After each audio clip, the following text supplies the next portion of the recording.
Quad A Treasurer on the behalf of Brigadier General Howard Young, the President of Quad A, who's actually in the back there, and all of us on the National Executive Board.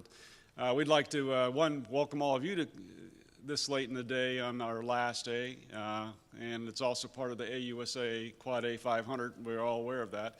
And so thanks for taking the time to see this distinguished panel that we've had set up.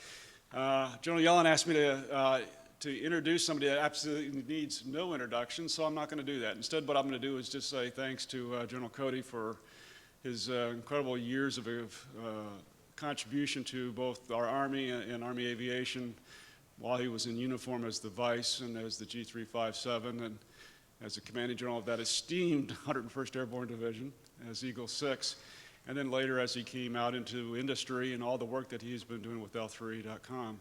And with that, General Cody, I'm going to ask you to go ahead and take the panel over.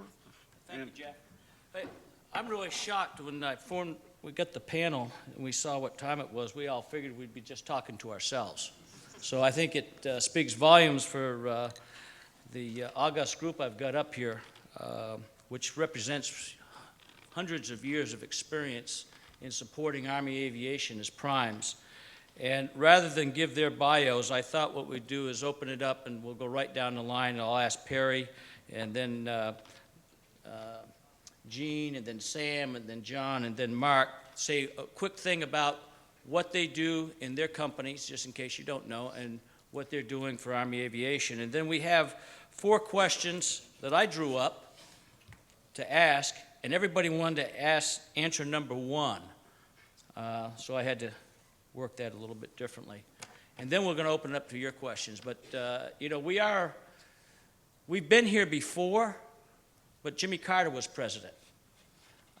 Some of you may forget that, but we had, Army aviation has been through these types of troughs before, but never, I think, as what we've seen in the last 2 or 3 years with sequestration, a very split in Congress and White House, but probably more importantly, a world that is 2 or 3 times as dangerous.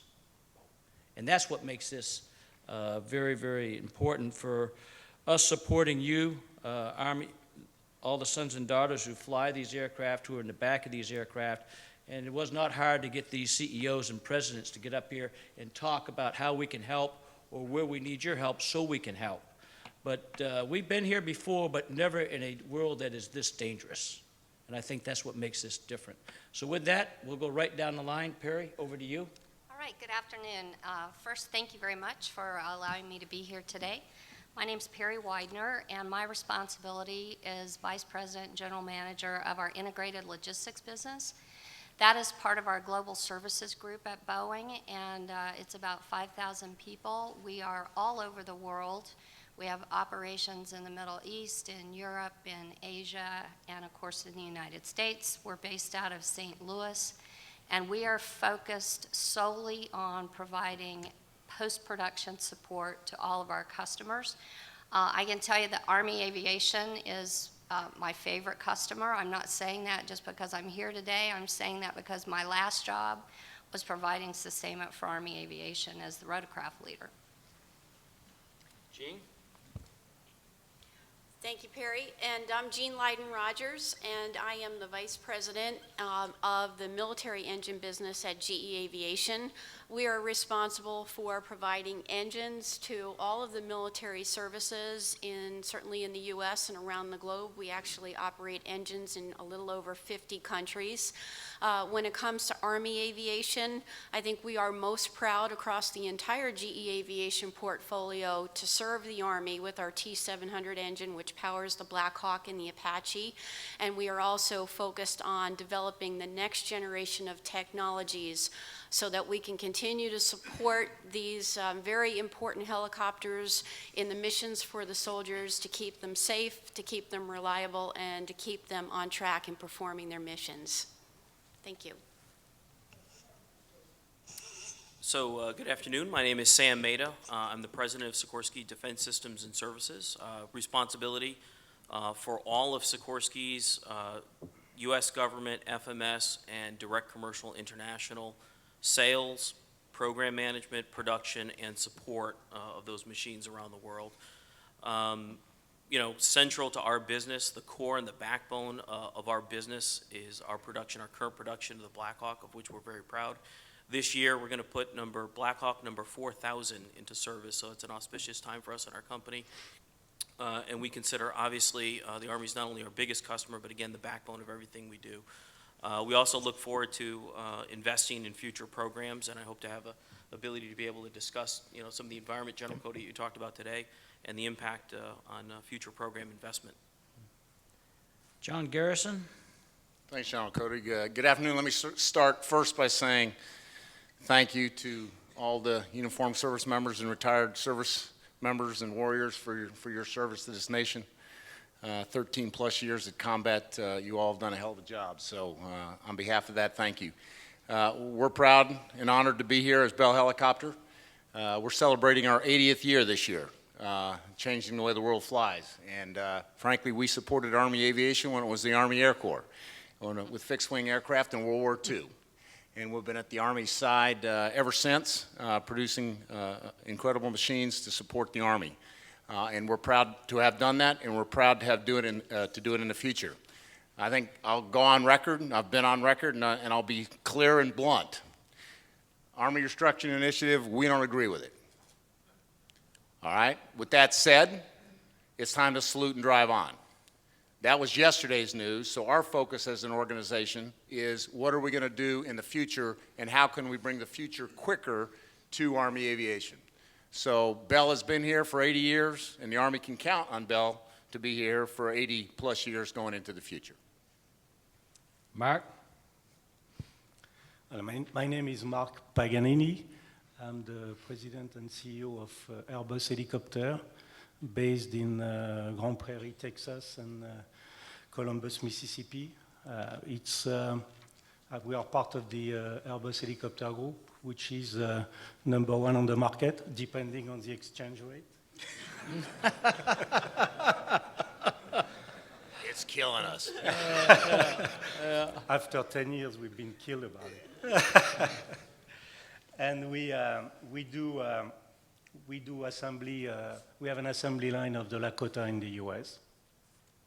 We are the newcomer, I should say, with the U.S. Army, and very proud to be a supplier of the U.S. Army. We've been a little bit less than 10 years working together. We are very proud of that, of course. We are very proud also to have been able to deliver on cost, on quality, on time, all the over 300 helicopters. We will deliver over 400 in the next few years. So we are very happy with the relation, and we hope to be, like my colleague John, 80 years. Okay, well, thank you. You can see we got the right people here to talk to you. So I'm going to read the questions real quick, let them take a quick breath, and then I'll point to each one who volunteered for the questions, and then I've got to cover the ones they didn't want to take on. So these are similar to what the discussions we had yesterday, as well as what's been going on. So the first question is sequestration. What do you see as the long-term impacts to your company's ability to provide support to the Army and Army Aviation? Second question, what effects has sequestration had on your IRAD dollars? Third, in 2003, the Army relied on this industry to surge across many of the unfunded and underfunded modernization accounts. Today, with 3 years of sequestration, better buying power initiatives, does industry have the ability to quickly surge again if needed? And then the one no one wanted, given the new Army Aviation Strategy and ARI, although, John, you kind of put a gauntlet down there, what more would you like to hear from the Army's aviation leaders in terms of requirements? So those are the four questions that we're going to address, and you all can kind of ad lib and throw it out there. So I'm going to go with ladies first, and Peri, you've got the first one. All right. On thanks. sequestration. All right, so first, let me say the Boeing company will celebrate its 100th anniversary next year. And so over that 100 years of service, and we did start business as a military company, which a lot of people are not aware of, we have seen the ebb and flow in this industry. And we typically plan for it. Actually, over 100 years, when you go back and you sort of chart this out, the highs and lows are predictable. And so what I'll say about that is that we saw this coming, and we saw it for several years in advance. We took some significant steps on our own to get in front of that curve and to make sure that not only were we doing the right thing for our people, but we're doing the right thing for the industry. So we've had workforce reductions, but we've done that in a planful way so that we have other things for our people to do. We have redeployed them. We've taken other initiatives, and we've had significant facility consolidations. I'm sure you all are aware that we closed a facility in Wichita, Kansas, one of our oldest and one of our most venerable facilities. That was a tough decision, but we did it. So we have taken some hard decisions as a result of all of this so that we could remain both cost-effective and performance effective. We do have an international portfolio. That does, I think, make us somewhat different because we have a commercial business base as well as an international business base for military. That does tend to at least temporarily give us an opportunity to preserve some of our capability, I would say, from this workforce. However, the thing is, if sequestration continues, it is a debilitating situation. It will impact the industry, and not just the big pieces of the industry, but the second tier and third tier suppliers. A lot of this industrial base are very small organizations, very small business, exactly what America was founded upon. And it puts our technological leadership really at risk, in my opinion. I think, though, that we have to also, if you take the longer view, what sequestration has also produced in our experience is much longer audit cycles and more UCAs. You know, that ties up scarce resources in terms of contracting. So it has been the Boeing position that we have asked the administration to stop sequestration. We have urged that this come to a halt because we do not think it is producing the results that were intended. So, but in the meantime, here we are, and we're left with a situation that I think requires for more collaboration between military and industry. I think it requires added transparency. And so the question really becomes how. And so I've got just 3 quick things that I'd like to share with you. If you could do it in about 5 minutes. I can. Okay. Aren't I supposed to do it in 5 minutes? Yep. Yeah, so I will do it in 5 minutes. And so as you get into this, there's really 3 ways that we think we can do this in a way that benefits government and industry. The first is about balancing core capabilities. So the government is very good at many things. Industry is too. Let's not both do everything. Let's figure out what we can do together, balance that, share, not compete with one another. Second, I think you've got to utilize proven business models. So we've taken a look at metrics, and every time you use a metrics-based approach in our experience, things get better, they get faster, and they get cheaper. The cost benefits are really well documented, and so if you take a look at Boeing Army Aviation programs, let me just give you a couple of examples. So Apache PBL, over the last almost 8 years, we've driven cost savings down by almost 20%. Bundled with cost savings and proven readiness, we think this performance-based approach works. One other story, so Chinook. We took on a very difficult task of a performance-based approach on Chinook blades. In the spring of 2013, many of you know there was a horrible hailstorm overseas. Typically, if you were just dealing with that situation from a transactional perspective, it'd take you about 3 years to recover from that. You've got to get a contract, you've got to negotiate it, then you've got to get the materials, and then you've got to get the parts. But because we had this performance-based agreement in place, we did it in a matter of months. and the entire fleet was back up and fully capable within 12 months with blades. Couldn't have done it in the old way. And then finally, I just think, and this is an important point that I'd really like to hear some conversation about today. We do multi-year contracts for production programs. Why aren't we doing multi-year program and multi-year contracts for sustainment programs? If we can contract for production and sustainment together in a multi-year focus, we're going to save money, we're going to be able to plan forward, and we're going to be able to deliver enhanced readiness. So further, I would just say from an international perspective, we're doing some innovative things with combined contracts. And at the end of the day, I think we are in a time period when collaboration has never been more important, and we have got to take responsibility to do it. Okay, thank you, Peri. So I'm going to shuffle the deck a little bit, keep everybody on their toes. So, Sam, why don't you take question number 2? What effect has sequestration had on your IRAD? You know, Then I I'm think- going to jump to Gene and John and Marc. That way you can stay loose. And I may shuffle again. You know, I think one of the real bottom line problem with sequestration, aside from the fiscal reality which it imposes, is just the environment of uncertainty, right? All of us on this panel happen to be part of larger enterprises and larger companies, which in some cases are involved in other industries. So all of us on this panel at various times have had to go to our parent corporation, to boards of directors, and ask for investment dollars.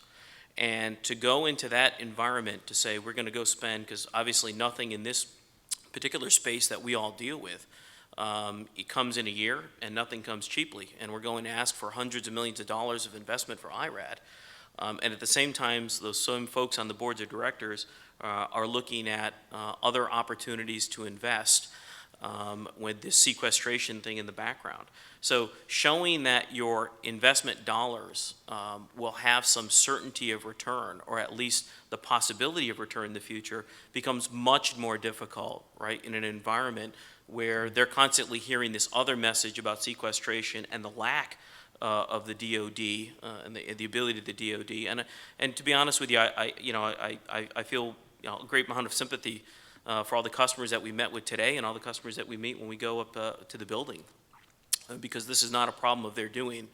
They're just coping and living with it with everyone else. But the problem it creates is getting those investment dollars, what might have been easy a few years ago, become increasingly difficult in the future. Okay, great. Gene, you got the same question, but we know you guys are always trying to make your engines better. So, let me just talk a little bit about our ability to surge back in 2003. It was a completely different environment back then. And we were really anticipating the demand from Operation Enduring Freedom, Operation Iraqi Freedom. We operated like a commercial enterprise. We took on the risk, anticipating a contract, and we were actually able to deliver about 100 engines with only 6 months of lead time. But if you look at where we are today, we're obviously in a much different type of environment. And as Peri described at Boeing, we are also reducing capacity, quite frankly, to contain costs. So that's one aspect of the impact that today's environment is having on us. But sequestration, that really challenging law that is currently in effect today, has much more far-reaching challenges when it comes to our ability to surge. And I think it really comes in the form of 2 key areas. First of all, the uncertainty drives concerns for our suppliers, and they are much less willing to enter into contracts on military programs when they have the opportunity to apply their capacity and their resources to much more stable, much more certain programs that they can find in other areas in working with GE, for example, our commercial aviation sector. So that's one significant challenge. The other challenge comes in the form of attracting and retaining young engineering talent. And the same holds true there. It's getting more and more difficult for us to bring engineers over to our military programs when they know that all of that uncertainty exists on these platforms, whereas they can build their careers on programs that are much more stable. So we have this as essentially a twofold challenge when it comes to sequestration and the uncertainty that that drives.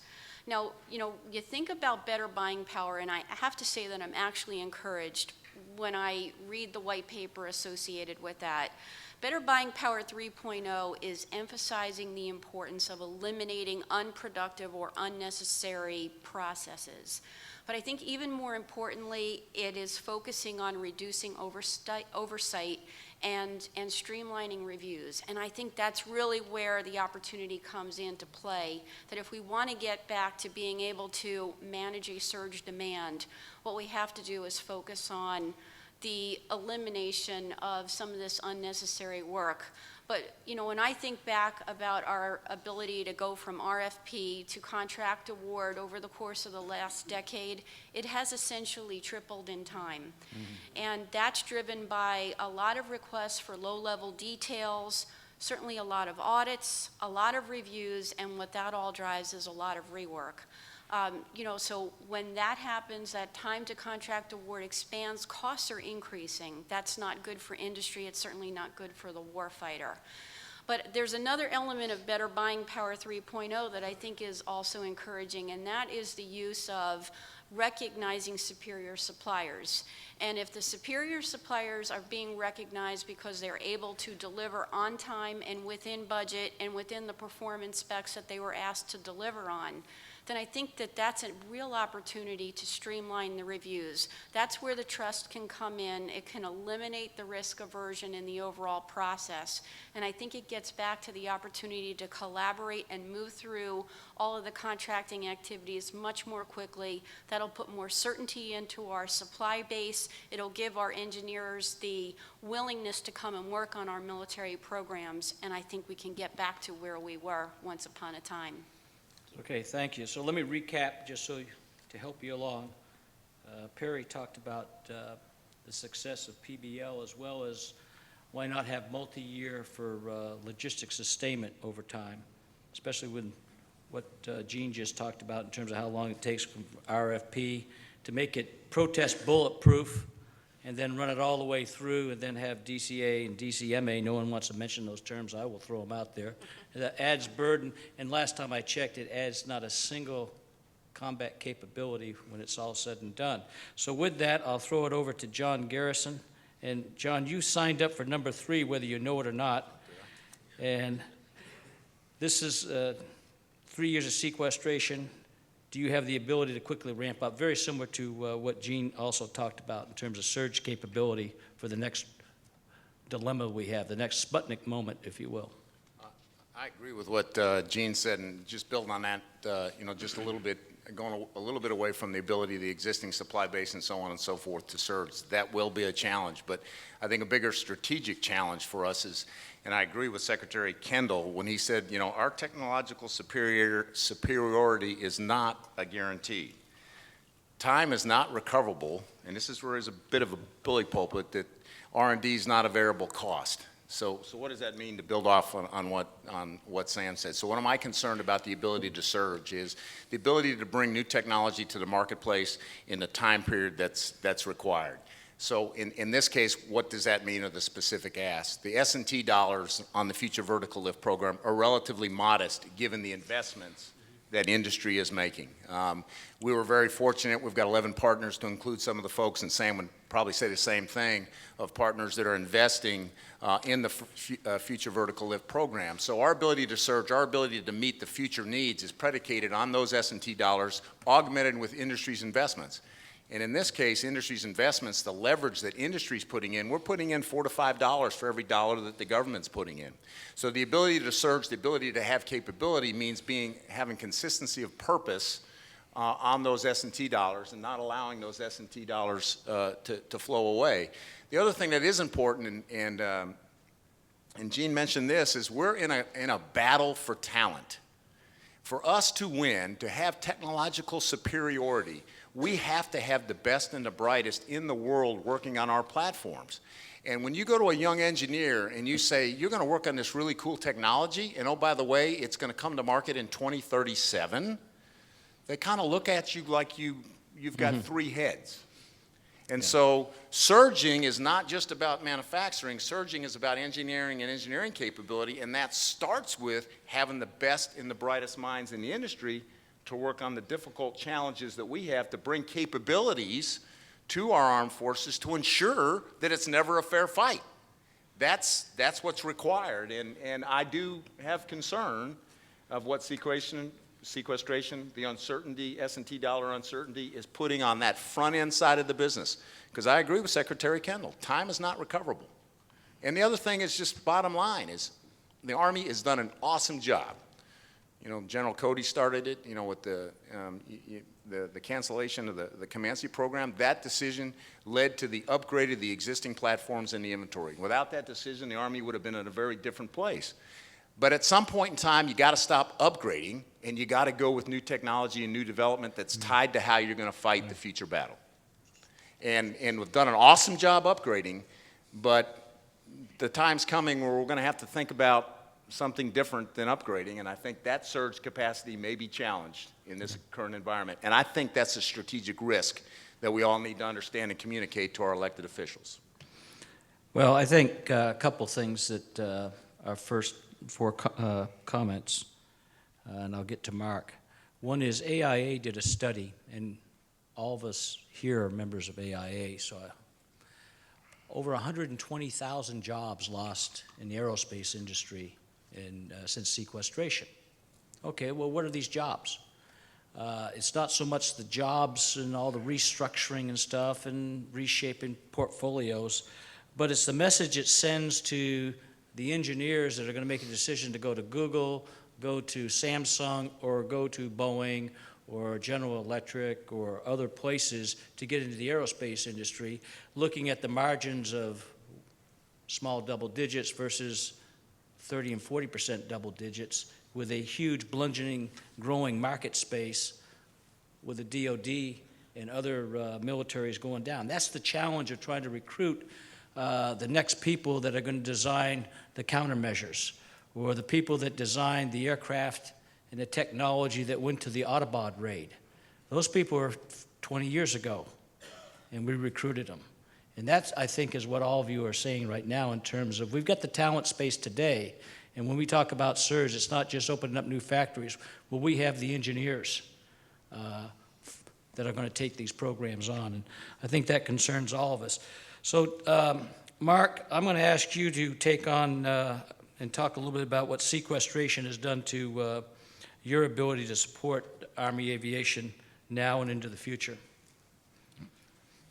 Well, the problem that I think we already discussed that and have some comments on that. The problem that we have in industry is predictability. When you have sequestration, you don't know exactly what's going to happen. So you are always under stop-and-go situation. You don't know how to plan. And at the end of the day, it's going to be more expensive for everybody. It's going to be more expensive for us, but it's going to be more expensive also for the US government and the Army. So if you have a situation like the one we have today, and we support very strongly the ARI, John, since we are part of it. But if you know, Marc's actually from Texas. You didn't know that. With a Louisiana accent. Yes. But if you look at the training aircraft that we are putting in Fort Rucker for the flight training school, I mean, we are in the process today of gearing up, making the investment, putting people, putting inventory. If sequestration happens, what's going to happen? What do we do with all the investment? I don't think we can afford to do that, because at the end of the day, it will delay the implementation of the plan, and it will cost a lot more at the end to everybody. So that the predictability is very important. We can live with budget reduction. We know how to adapt ourselves, but we need to know a little bit in advance what's going to happen. And when you look at, I am a little bit surprised, to tell you the truth, to see, coming from Europe and being in this country for many, many years, to see that kind of events happening. It doesn't, for me, it doesn't look very professional to have government deciding like that, the last minute, that for political reason they're going to stop everything. I mean, I know I should not use this term, but it looks a little bit like a banana republic for me. Well, not a dull panel. From Texas. Okay, the question no one wanted to take on, only probably because the author of the question didn't write it well, me. Given the new Army Aviation strategy and ARI, what would you like to hear more from Army Aviation leaders in terms of requirements? So I'll take it on. I'd like to hear more about the current fleet and equipment you have, what you're going to spiral in, what you're going to cancel and not keep on life support, and how far do you really think you're going to go in JMR and FVL? Because you can't do it all. And for those of you who remember the current to future charts we used to have, we always ask the question, are we going to spiral or are we going to kill it? And I think all of us have expressed predictability would help us and be able to help you. If we're going to keep certain things alive just because we're keeping them alive and then 4 years from now we're going to get rid of it, we'd probably like to get rid of it today, take the heat, and at least understand where you're going the next place. I'm not speaking for all of us. I'm just saying there is some questions out there. So with that, I'm going to open it up to questions to you all. And you can ask directly of the panel or ask me to adjudicate who ought to get it. Okay? Any questions? General Marion, what would you like to hear from us? I'd like to know what John Garrison's position really is on ARI.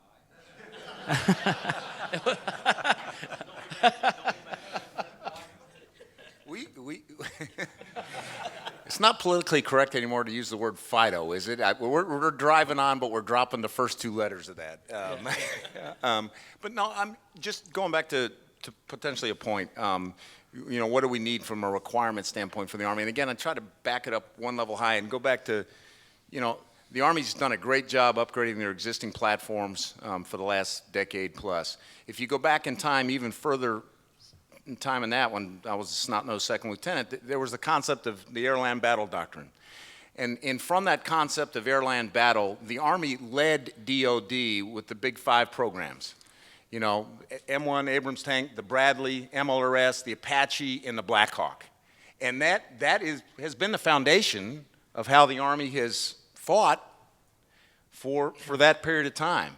So part of what we're looking for is how is, in this complex world, expeditionary maneuvers, how is the Army thinking about how is that battle going to be conducted, and what problems, what constraints do you have in conducting that we as industry can provide solutions to those problems that you all are trying to deal with. And I think if we tie it back into the way the Army fights, then the ability to what's going to spiral, what's going to kill, what's going to go on will be consistent and will last as long as it's lasted. Because, you know, the Army does get beat up, and Sam was being kind, and I'm just going to be straight. It's the only way I know how to be.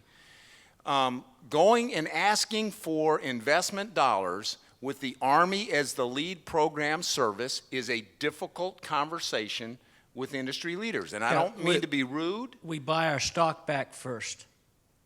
Yeah. No, literally. I mean, take a look the last 3 years, take a look at the Big Ten, and take a look at what of their own shares they bought back that could have been IRAD money. But how is that any different? You said the Army. How is that any different than any of the other services that face modernization challenges with sequestration? Is it unique to the Army, or is it across all the services? I think, you want to go ahead, Sam? Yeah, I mean, let him ask that. And I'll come one of the back in, John. This is one of the things that Can I use yours? Yeah, go ahead. So one of the things that makes it unique, General Marion, is just the size and the scale and the scope of it, right? Army, in our industry, right, Army aviation was the core, is the core, and will always be the core, right? So when we're asking for, input from the Army on what the future holds, what kind of requirements you'll have, as John mentioned, and we're going and asking, boards of directors to make the investment, oftentimes we're not looking for that incremental improvement, I'll say that, sometimes other services are looking for, right? We're asking for money to go and, implement game-changing technologies. So it's not a question about we want to put a composite blade on a Seahawk, right? The question is, we want to go build a coaxial rotor machine that's going to go 250 knots in forward flight, and we need a few $100 million to do it. The size and the scope and the scale of the kind of development that we're undertaking. And then, quite frankly, there's, as John mentioned, there's a history sometimes of a stop-start. And you have to sort of overcome that history, and a lot of our presentations have begun with, I can tell you from personal experience, here's why this one is different. And that's tough when you go in, and that's your opening line to your board of directors when you're asking for that level of investment.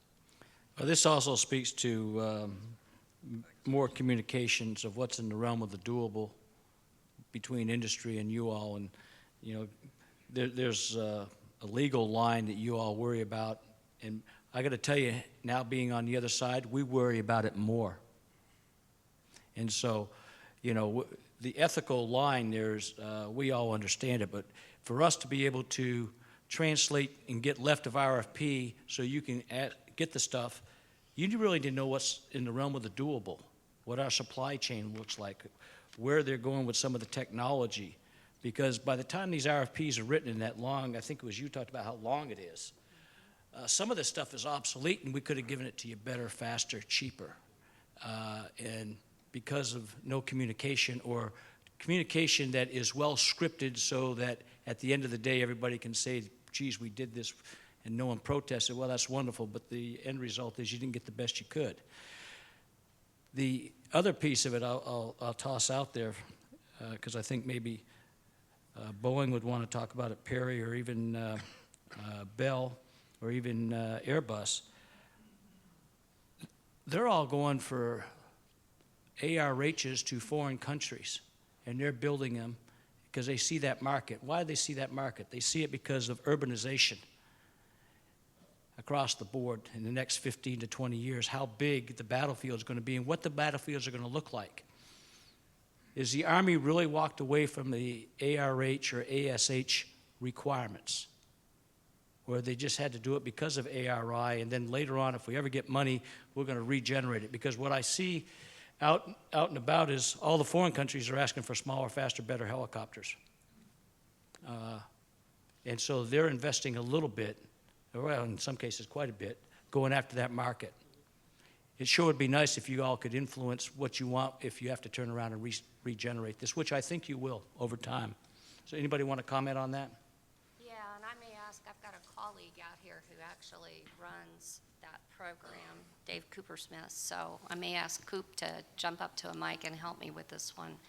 But while he's going there, I will say that... Peri, he jumped as soon as you See how integrated we are? Go ahead, Coop. Well, exactly what you said. I mean, we see international markets that now are leading in some ways the U.S. Army, and that's where we're having to go in this time of uncertainty with both, by the way, the products that we sell to you in the Army, and you do a fabulous job helping us, but there are some gaps now where we're all having to move internationally to meet demand signals. And by the way, some of the other colleagues can talk about both demand signals on the military and commercial side that you're trying to meet. But you're exactly right. We see some demand signals that we continue to invest in. I'll say smaller than our fabulous Apache. That's needed out there. Note the commercial breaks.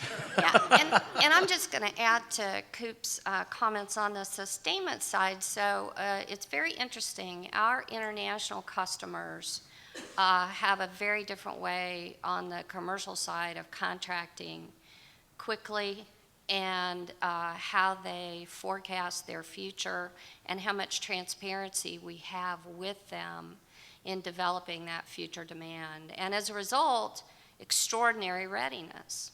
And so if you were going to ask me what I wanted to see from Army requirements, it's really, for me, it's about flexibility. It's about, is there a way to have more transparency in that conversation without breaching the line?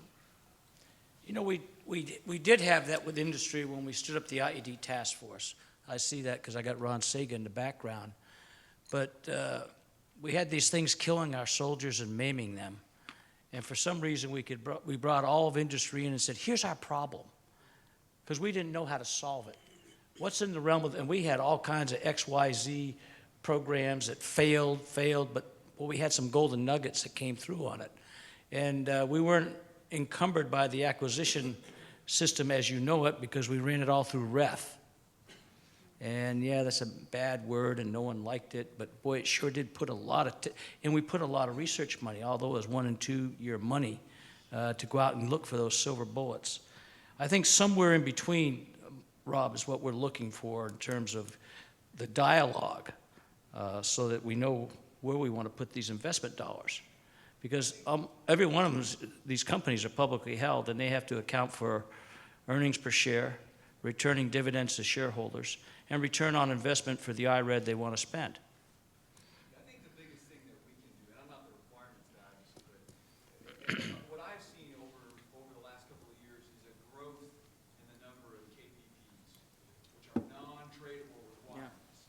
So I think we got to go the other direction. We have to really say, if something is non-tradable, okay, but the more flexible we are in a requirement, the more opportunity we give industry then to say, well, I can give you that, but it's going to cost this much more. But if I could just give you a little bit less than that, I could give you a whole lot more of this.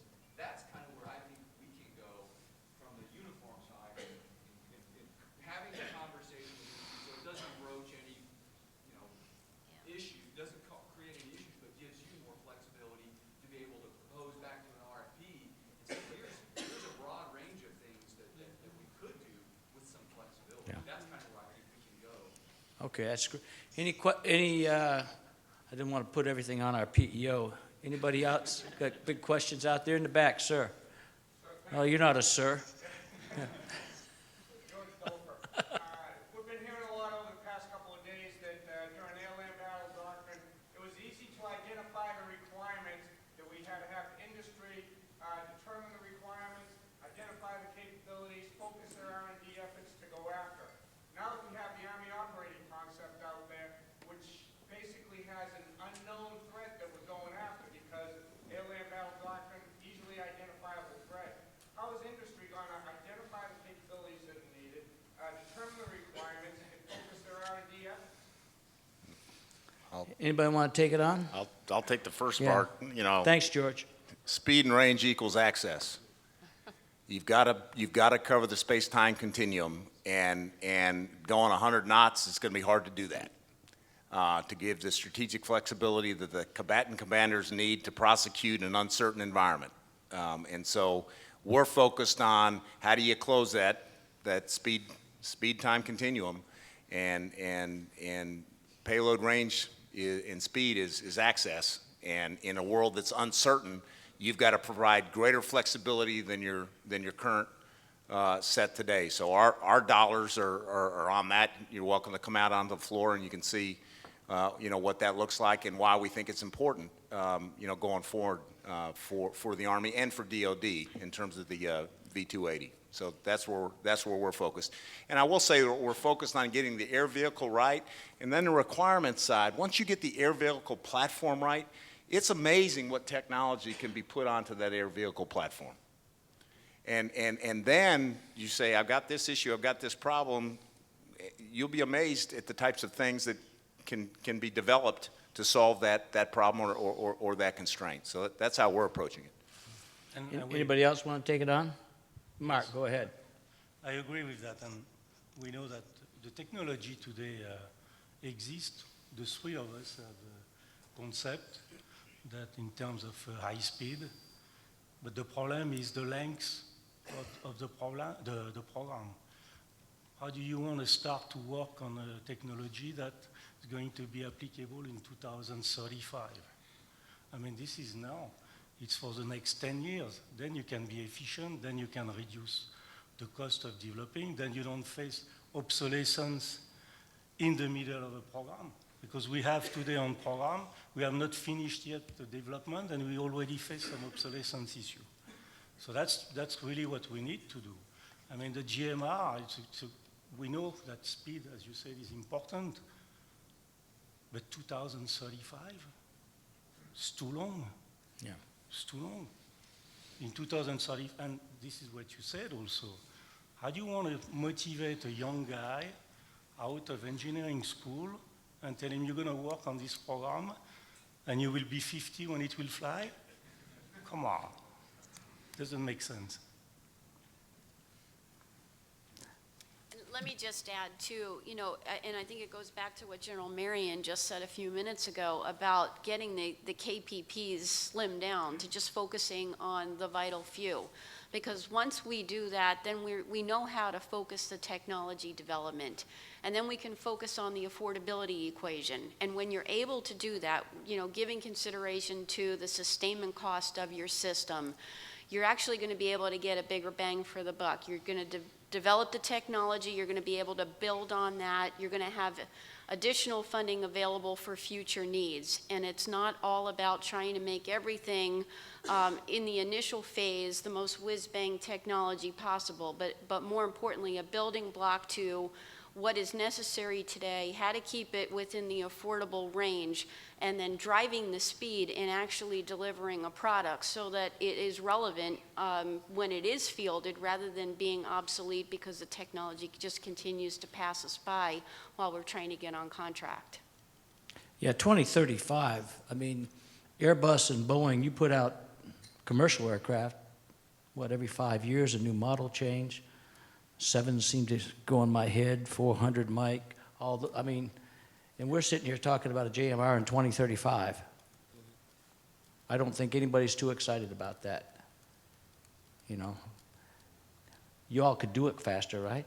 Yes, sir. Definitely do Yeah. faster. And that was really where, you know, where I was going to go in response to the question was really from a strategic perspective. If you contrast the military and the commercial environments and the economy that drives the necessity of speed and innovation.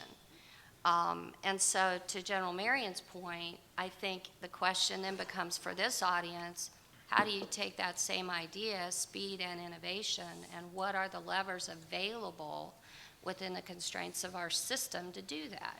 I think what General Marion has suggested is one of those. I think within the acquisition and the requirement side, there may be some other flexibility. You know, we don't have to define every single requirement. What we need is to be able to, as many of these folks have already expressed, you know, give us the problem and we can solve it. Now, I know that isn't popular with everyone, but give us some constraints, but we don't have to have every constraint. Every constraint is costly.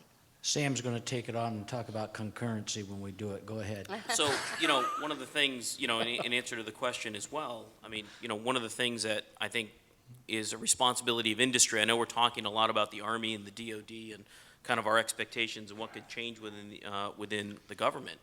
But we as industry, you know, none of us are new to this business, as John mentioned, with his company, Sikorsky, and all the other companies on here. So we also have, you know, the power and the ability to be able to innovate in a way that allows flexibility so that emerging threats and new requirements can be incorporated onto basic air vehicles that we have with less disruption than has been in the past. I'll give you an example of one, autonomy. Right? The vehicle of the future might have to have the ability, the flexibility to be able to fly with 2 pilots, 1 pilot, or 0 pilots, right? Depending upon the environment in which that vehicle flies and the threats that it faces. So we have to build that in right now, and we have to, you know, keep the dialogue going, obviously, with the Army and with DOD, but also understand that none of us are new to this business. We don't have the ability to predict the future, but it doesn't mean that we don't have the responsibility as industry to help prepare for it. So our investments need to be flexible in a way that allows that kind of growth and ability to address emerging threats. Well said. Any other thought-provoking questions? Yes, sir. Sir Tim Brown, I really appreciated your rapid acquisition statement and the success of JIDO. The Senate Armed Services Committee and the House Armed Services Committee have recently come online really with the SecDef saying that we need to reform our acquisition system. Do you have any specific proposals to really overcome the worst impediments for this acquisition reform, maybe the top three? Yeah, let me toss it out here because I can get beat up easier than they can. All of industry through AIA and NDIA, as well as through our own legislative offices in Washington, are sending our ideas and comments to Thornberry, who's the chairman of the Health Armed Services Subcommittee, as well as to John McCain's office. And as you know, Secretary Kendall is also sending stuff over, and you're seeing, you saw some of it flush out. What is it we've seen from our AIA as members and from NDIA, as well as some of us? A couple things. Get rid of the bureaucracy of DCAA and DCMA. I mean, it's got to be there, the oversight's got to be there, but there's got to be a better way to execute it. Empower the program managers more so they're not doing all these slides every day all the way up to DOD. Empower them so they're accountable and responsible. Put the service chiefs back into the responsible and accountable, not for the acquisition process itself, for what it delivers in terms of requirements, as you talked about, and the funding streams and the schedule. And then I'm trying to think of the other ones. Commerciality was one. Multi-years was one also, and then risk assessment for anything that was LPTA was some off the top, and you may remember some more of them. I think you got most of them. Okay, so we're doing that as an industry, and these people here, CEOs, have met with DOD and with the people that are on the committees on the Senate and on the House the last 3 or 4 months, talking these issues. And everybody's nodding their head, but they all fall back to very similar to what you fall back to about why we do ARI. Well, we did it because of sequestration. We had no choice. They all say, yeah, we want to do all this, but until we get rid of sequestration. So I think you're going to see small bites at the DFARS and the acquisition process, the 5,000 series, small bites. You'll see some of it in the NDAA, maybe the top 3 or 4 that I just talked about, and we'll see what happens. 3.0 is taking some of the policy piece and execution already, but then again, how the PEOs and the PMs interpret it. We all have contracts with all the different services, so we see interpretations. There's not a lot of consistency across the different contracts. And that was the other thing we put in there. Let's get this consistent across the way. So I probably answered more than I should if somebody else wants to take that on. Or did I cover it all? Yeah. I was an AIA XCOM, so I had to deal with this stuff. So, by the way, REF is not the answer for platforms. REF was good for what we needed it to do, but it also showed us we could be fast if we wanted to. Yeah, well, that's, Steve Bunt in the back. What I ask is a question that says you got the panel CEOs that do both commercial and military. We know that there's a lot of IRAD and R&D that goes into commercial, but the ability to move from commercial over the transom into military is exceptionally high. Yep. So how are we going to address that? And the second piece is the government talks about wanting commerciality in terms of how we do business. But every time you go in and start to try to do commerciality in terms of pricing, they want to go back in and say it's a commercial contract, and I'm going to do it the way I've always done it. So how do Yeah. we address that? I'm going to let GE and Boeing handle it because I've listened to their CEOs answer this same question, and I've never fully understand it, so maybe I'll learn. Go ahead, both of you, Well, please. It's a great question because, when you do have a commercial aviation business, there are tremendous synergies that can be brought to bear to our military engines. And just by way of example, about $600 million worth of investment that we're making in our next generation narrow-body engine for the 737 MAX is directly applicable to what we're doing for the ITEP engine that we're working to compete for in the future. So that's a great news story. The other thing that we're doing is we're investing tremendously in the infrastructure to be able to support that next generation commercial engine. So I think it's fair to say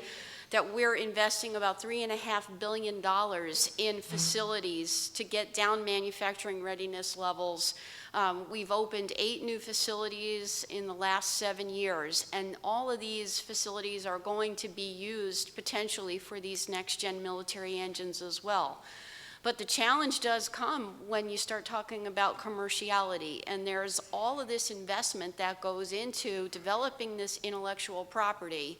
And then when we try to address it in our military contracts and say that this is a commercial item, and we get our hands slapped, or maybe even worse, get told, no, that's not the way it's going to be, you have to provide the cost and pricing data, we're going to say, not anymore. We're not going to do that.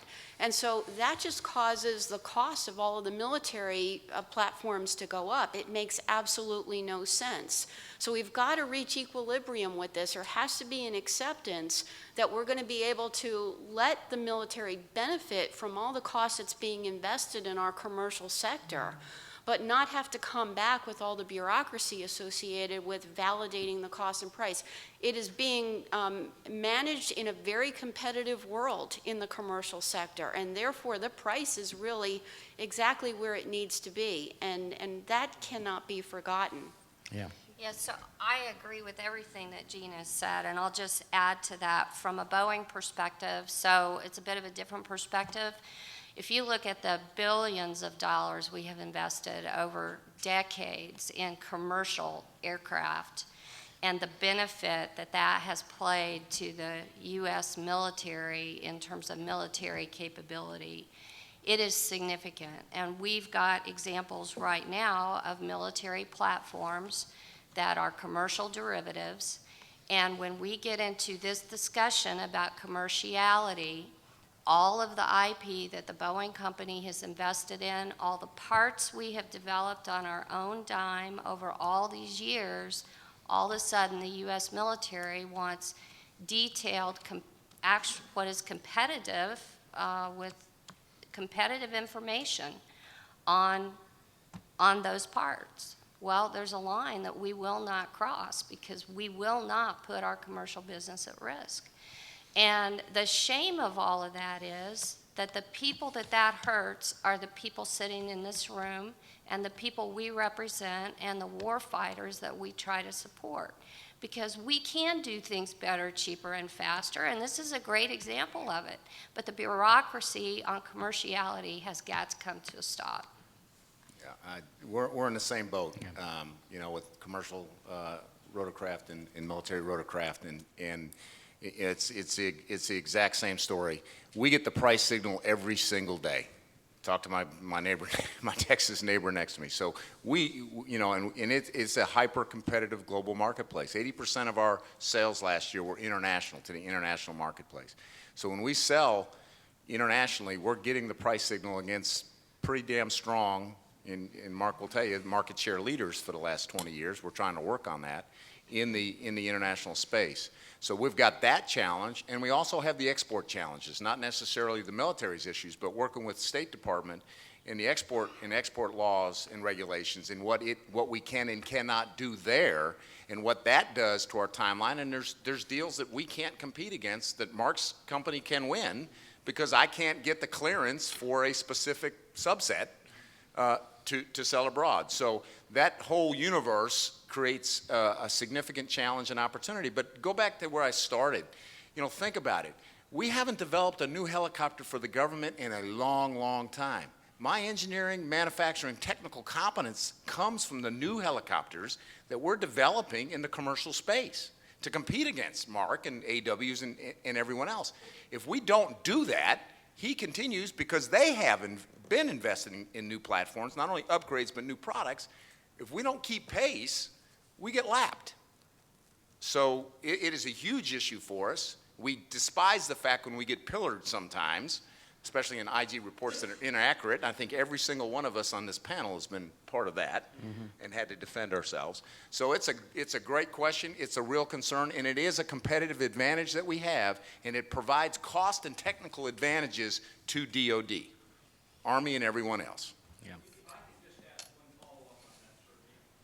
No.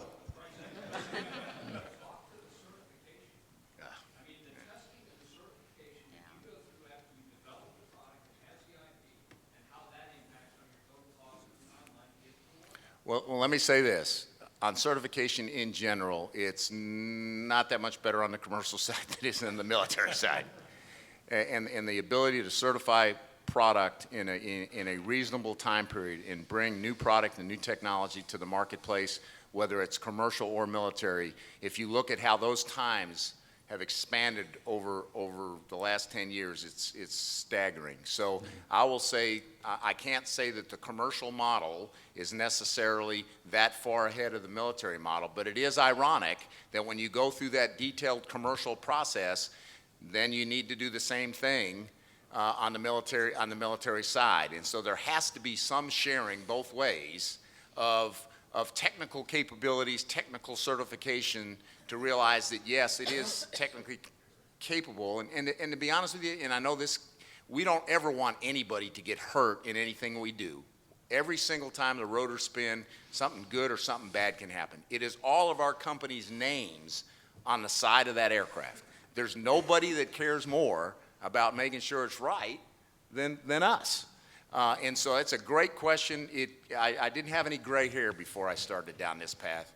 And it's a huge challenge on both sides, and it does impact our business. But from a DoD perspective, folks, the work that gets done in the commercial space is directly transferable to the economic benefit that we can provide all of you. Yeah. It's just, Listen, I picked a good panel, didn't I? I want to thank Marc and John, Sam, Gene, and Peri. Great companies, all of them. I've made no commercial ads. I just say that I'm agnostic, and we want to put all our stuff on all their stuff. And we have a lot of stuff. No. Yeah, that was unabashed.